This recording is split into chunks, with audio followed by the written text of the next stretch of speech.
If she were a character in an SNL sketch, I would side-eye the TV and think they were a little too on the nose. But alas, this is our real life, and this is a real candidate in an important election. Which side are you on? Which side are you on?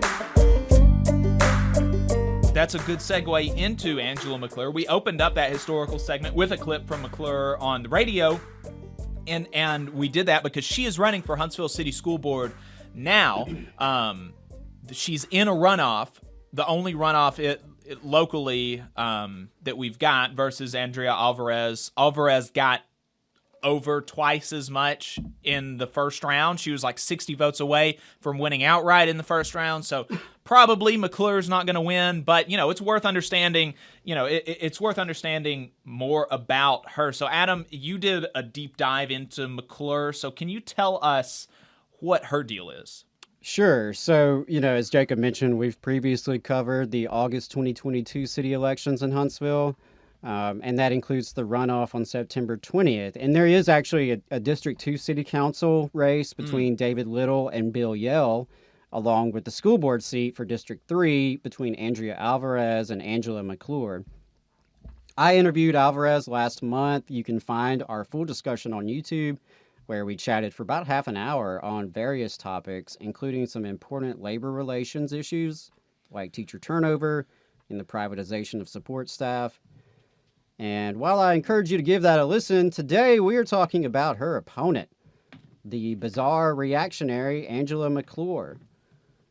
Now, as for why McClure is running for school board, well, she told WHNT she's concerned about liberal indoctrination in schools.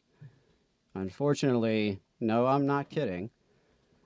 This isn't the first time we've discussed right-wing extremists on this show, and it won't be the last. I admit I prefer to talk about other things personally, but right-wing extremist ideology permeates the air as thick as the humidity down here. We have to address it because right-wing extremists have real effects upon real people's lives. And normally, I don't like to mix personal with political, especially at the local level. Of course, that doesn't stop it from happening. School board races in Huntsville have been nasty as long as I've been around them. The incumbent for District 3, Elisa Farrell, who came in last place, was associated with David Driscoll, like multiple former school board members. And Driscoll is one of those hired guns who participates in the political dark arts at the local level and was notorious for some of his sleazy campaign tactics. As you'll see, the current contest has had no shortage of sleaze itself. But while I'm turned off by that kind of thing, and I know I'm not alone, I am willing to get a little personal in this discussion of Angela McClure simply because she has chosen to do so herself. And not just with rival candidates, which is, bad enough, sure, but with rank-and-file educators just trying to do their job.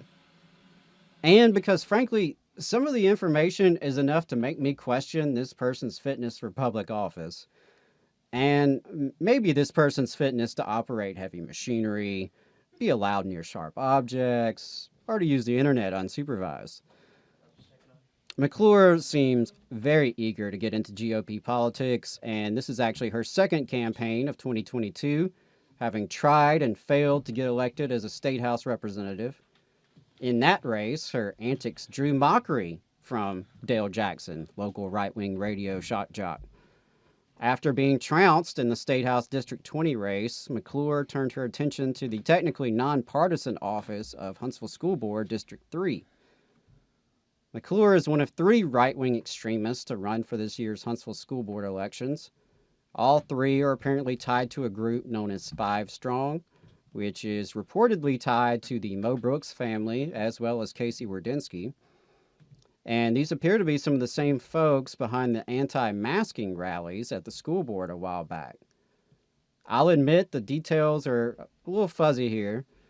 As you can imagine, I'm not exactly running around in these same circles.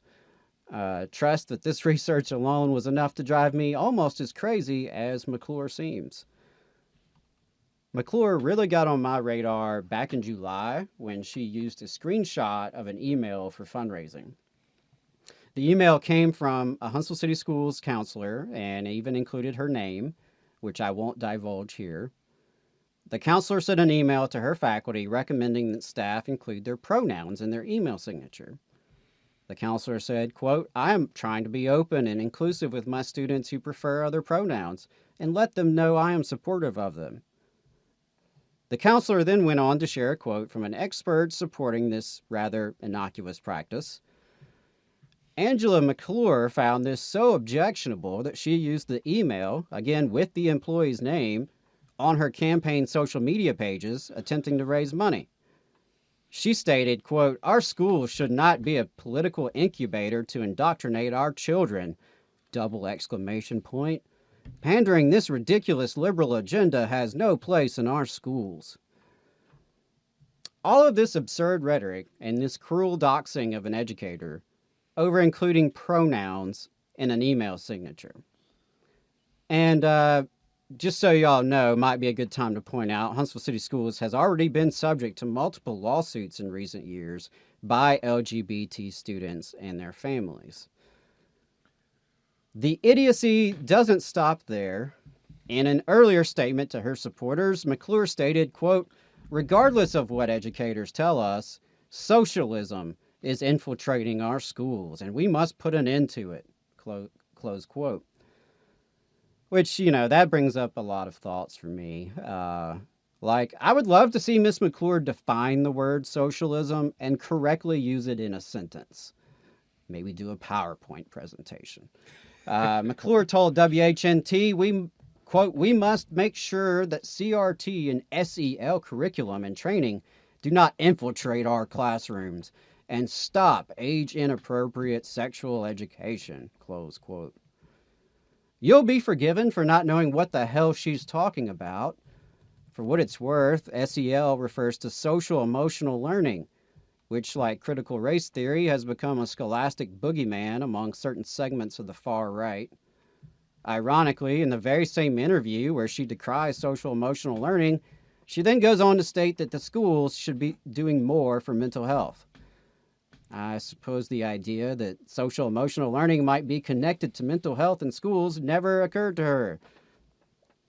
Unfortunately, we've seen a wave of reactionary ideologues running for school boards across the country. Poisoned by far-right media consumption and social media cesspools, these wackadoodles are calling for book bans and running campaigns based on fear and hate. They are convinced that public schools are a radical, left-wing, big government plot to turn little Johnny into a queer, anti-white America hater. McClure is one of Huntsville's very own contributions to this trend of crazy.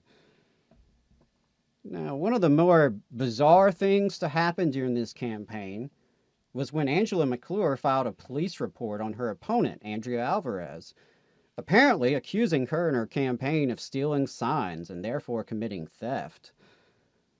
Now, to my knowledge, McClure has no actual evidence of any wrongdoing by Alvarez.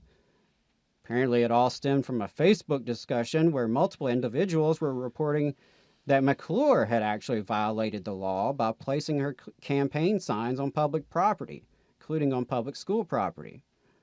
There was some back and forth over the city's applicable code, and somebody indicated they had removed McClure signs from public school property at the request of the school's front office. McClure thought, despite her own apparent violations of campaign rules, that this ordeal required getting the police involved, that Alvarez deserved to have police question her over some yard signs.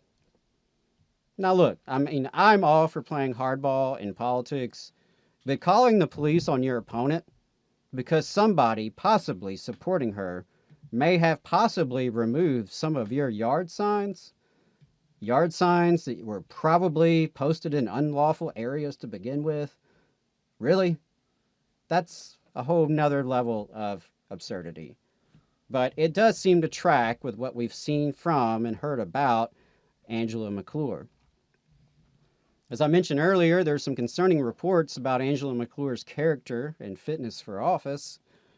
I've heard claims that she lost custody of at least one of her children for several years, and I've seen unconfirmed court documents that seem to indicate her owing many tens of thousands of dollars in back child support. I've seen allegations that she has filed multiple false DHR reports. And I've seen comments from folks claiming to have horror stories based on their experiences with her in the dog grooming industry. McClure touts that she graduated from Birmingham School of Law with a Juris Doctorate, but curiously, she never touts how many times she's taken the bar exam or whether she's ever passed it. McClure claims to have worked for the White House under President Trump. But sources have told me that the best anyone can tell, her so-called working for the White House consisted of being on Trump's advanced staff team for about a week when he came to Huntsville that one time in 2017. I don't know, maybe she held his umbrella or something. Now, I want to emphasize that I cannot confirm or deny the validity of each of these claims. I'm simply reporting on the chatter surrounding this election. Now might be a good time to go on the record and remind Miss McClure's campaign that we do still have a First Amendment in this country. Believe me when I say there's a lot I didn't say. So that's the lowdown on Angela McClure, reactionary candidate for Huntsville City Schools Board of Education District 3. If she were a character in an SNL sketch, I would side-eye the TV and think they were a little too on the nose. But alas, this is our real life, and this is a real candidate in an important election. Back on August 23rd, Andrea Alvarez received 48% of the vote, while runner-up McClure received 27%, with Alvarez only around 50 or so votes shy of winning outright. So it will be interesting to see how the runoff plays out. The choice could not be more clear. On September 20th, the voters in Southeast Huntsville have a choice between respect and hate. On September 20th, the voters in Southeast Huntsville have a choice between reason and lunacy. On September 20th, the voters of District 3 have a chance to reject right-wing extremism and choose for our students, our educators, and our communities. You just saw a clip from the Valley Labor Report. We are live every Saturday morning from 9:30 a.m. till 12:30 p.m. And we pride ourselves on keeping all of our content free to everybody so that we can talk to as many working folks as possible. If you support the work that we're doing, you think that it's important, you think that it's good, then consider making a monthly contribution to the project, and you can do that on our website, tvlr.fm.